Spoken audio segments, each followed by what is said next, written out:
going on, YouTube? Shamus here for my weekly Shame report. Today's report is going to be on the meta and net decking. Okay, so y'all know, since the dawn of Yu-Gi-Oh!, there have been players that like to create their own decks, and then there are what I like to call the meta whores. They follow the topping decks throughout the entire format and pretty much build carbon copies and make techs like, oh, I took out one of your 3 Maxis and put in a Thunder King Rhino. Giant tech right there, guys. Anyway, but that's basically what Yu-Gi-Oh! Players are. They're either creative, inventive, somewhere in the middle, or they're meta whores. Or the people that create the meta themselves, like Billy Drake and all the professional dudes and all of them. Anyway, but yeah, right now, the meta, which is about to change due to Order of Chaos coming out, right now we have about 3 decks that are top tier. First one is plants. Now, we all know what plants do. They have the plant engine of Spore, Glow Up Ball, and Lone Fire Blossom. And then they combo with 1-for-1 Dandy normally, and then they have Reborn Tengu, and they go through their whole synchro crap. And then you have Agents is another one of the tier 1 decks. It's not as prevalent in America as it is in the OCG, which is, in the OCG, it's one of the 2 top tier decks, which I believe are Insectors and Agents in the OCG. I don't know, I don't play over there, but that's what I've heard. But Agents here, they are strong, but they're not as strong as Plants as the first one. And the other one is the Rabbit deck, the Rescue Rabbit, Tour Guide, Normal Monster, Solemn Dragon, Divine Wrath Dragon dudes. So we have the Agents here. They're not as strong, but they are really a good deck that puts them in the tier 1 level because they have all the boss monsters, the 3 Hyperions, the Christias, the build that runs the Tour Guides and the Sangans has the BLS as well. And that's 5 big boss monsters, or I'm sorry, 6 big boss monsters, 3 Hyperion, 2 Christia, 1 BLS. Right there, and they just basically go big beats, destroy all your crap with the 3 light dads, which is basically what Hyperion is, and stop your special summoning with Christia.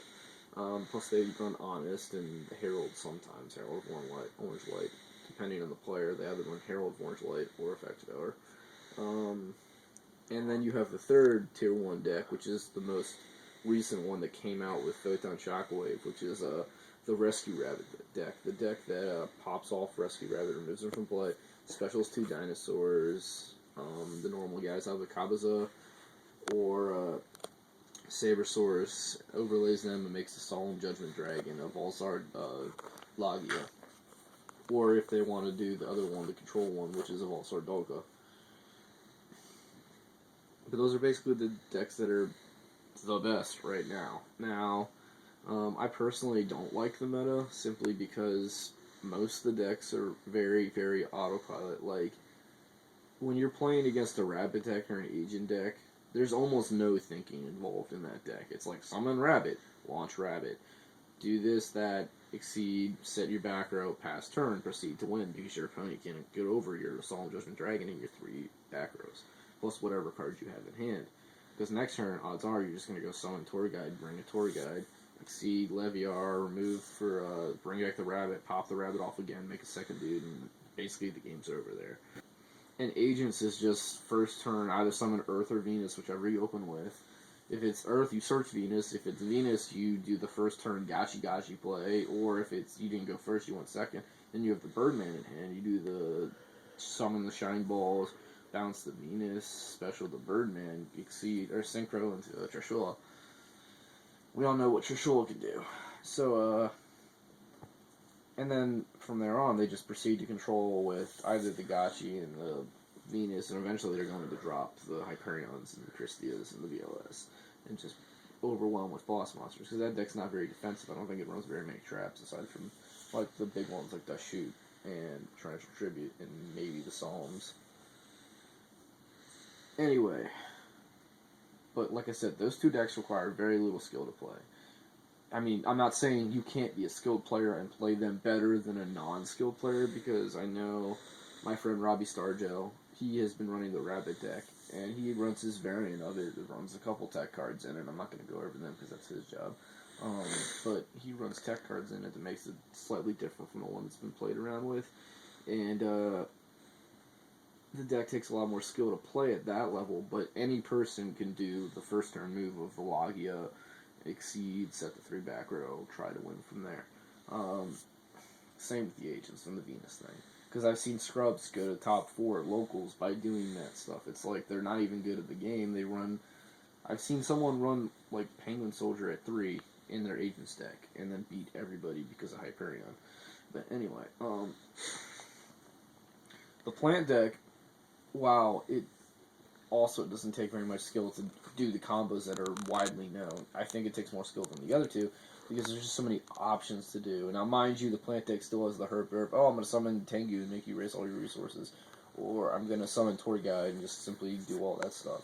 Or the 1-for-1 Dandy Tengu thing. I mean, there are still things in the plant deck that are very obvious and amazing. That's why it's a tier 1 deck. If it wasn't amazing, it wouldn't be a tier 1 deck. But out of the 3, I think plants requires the most skill to play.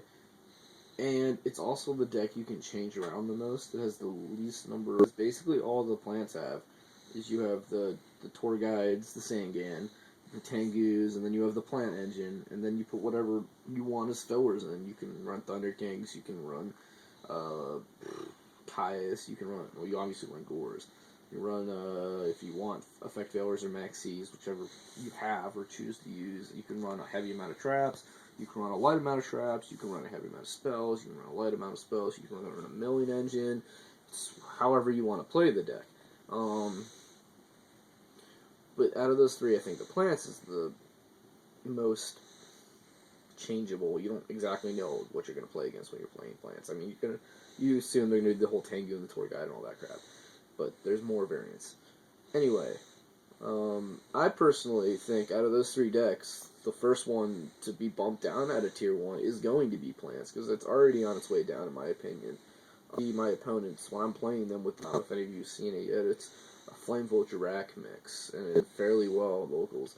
It's pretty, and that I auto win to plants 90% of the time because the Rack Guava by itself, because that card, if it kills a token, it gets to summon another Drac from the deck, and then they exceed into Logia or what are you going to do from there? That card's amazing. And also, plants are a lot of smaller cards in them, and they're easily to side against. You side Gozen Match, the game's over, unless they can MST it. They can't really do anything with Gozen Match. I've won with Gozen Match by itself against plants so many times. And then people side Debunk, they side Chain Disappearance. They know, everyone knows how to play against plants, because it's been around. It's the oldest of the 3 decks. And then Agents is also pretty up there in the decks you can side against, but then again, most people don't side as heavily for Agents, because out of the 3, it's the least powerful. Like, it's amazing, but it's also, like, easiest to side against, aside from plants, but you guys know what I mean, like, because you can draw 1 card against plants and with Gozen Match, but you can also do the same thing against Agents with Leeching the Light. You draw Leeching the Light with a big guy out, and you have a couple monsters on the field, the game's over. You just Leeching the Light, pump all your guys up, and swing over the big guy, then swing for a game as long as I'm on Gores. Out of all the decks, Rabbit's the hardest to side against. I mean, you have to side in.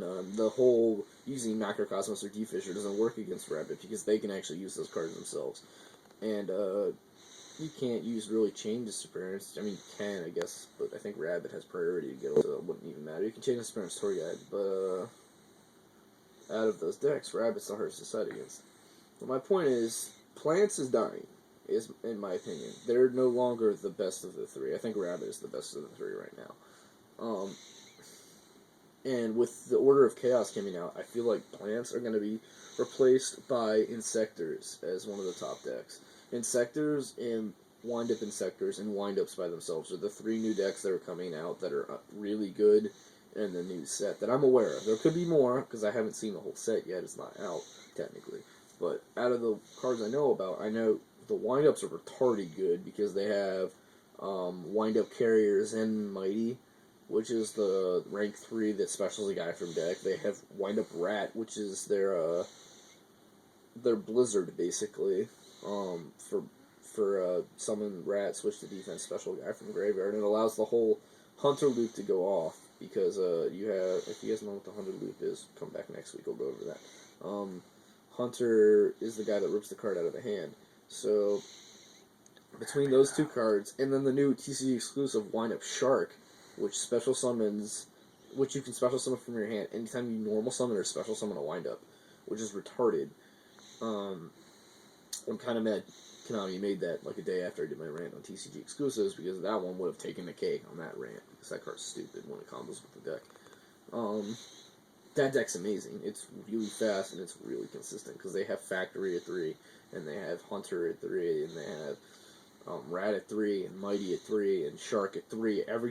Nothing's been touched in that deck yet, because it's not even out fully in America. Now, it's been out in Japan, and I don't think it's done as much there, because again, they don't have the tour guides we have. They don't have the Shark we have now. They still have the Hunter and all that stuff, but the Hunter loop's not as easy to do without the tour guide. I mean, they can still do it, but it's not as easy. The deck that's really making a big deal over that, I think, right now, is Insectors, because that's the other tier 1 deck. The Insector deck is the one you can just summon one guy. I think Dragonfly is his name, and you bring Hornet back from the graveyard or out of your hand, equip Hornet to Dragonfly, send Hornet to graveyard, pop a card, special Centipede from deck with Dragonfly's effect. Centipede brings out Hornet, Hornet pops another card, Dragonfly's added to hand by Centipede's effect, you exceed into a rank 3, probably Zen Means, or Leviar, or even Acid Golem, because I think he's out in Japan, and you just you -2 your opponent, +1 yourself, and make the rank 3 exceed. I mean, it's amazing. And you can do that 3 times, unless you draw Pot of Avarice, and then you can do that even more times. And then you can control your graveyard for Dad with the Insector's effect to bring guys back from the graveyard, and the deck's amazing. And it's like a 9-card engine you can splash into any deck. Coming up here soon, there's probably going to be a bunch of deck variants with the Insectors in them. You don't even have to run the whole 9-card engine. You can run the 6-card, or even 6 to 8 cards. The only one you really need at 3 is Dragonfly and Centipede. Once you have one Hornet in graveyard or in hand, you can just loop the Hornet every single time. And they can even play Defissure, because when they send the monster from a field to grave, it's considered a spell card, not a monster, so it doesn't go removed. It gets to the grave, continue to loop and remove all your opponent's cards, and then exceed, and there you go. You have the game under control, and you're going to win 90% of the time. Anyway, that's what's going on with the meta today. If you guys have any questions, please let me know. Message me on YouTube. You can even find me on Facebook. I actually had someone do that this week. Hit me up. This is Shamus, signing out.